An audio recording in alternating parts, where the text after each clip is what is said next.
नमस्ते प्रणाम, मैं आपका भाई भोजपुरी गायक मनु अलवेला।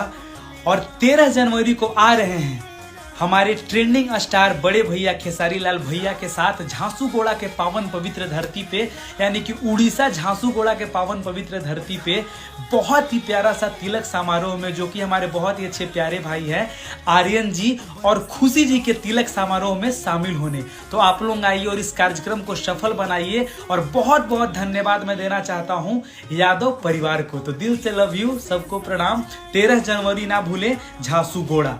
मैं आपका भाई मोनू अलवेला और हमारे बड़े भैया खेसारी लाल यादव आ रहे हैं हमारे ट्रेंडिंग स्टार बड़े भैया खेसारी लाल भैया के साथ झांसुगोड़ा के पावन पवित्र धरती पे, यानी कि उड़ीसा झांसुगोड़ा के पावन पवित्र धरती पे बहुत ही प्यारा सा तिलक समारोह में, जो कि हमारे बहुत ही अच्छे प्यारे भाई हैं आर्यन जी और खुशी जी के तिलक समारोह में शामिल होने। तो आप लोग आइए और इस कार्यक्रम को सफल बनाइए। और बहुत बहुत धन्यवाद मैं देना चाहता हूँ यादव परिवार को। तो दिल से लव यू, सबको प्रणाम। 13 जनवरी ना भूलें, झांसुगोड़ा।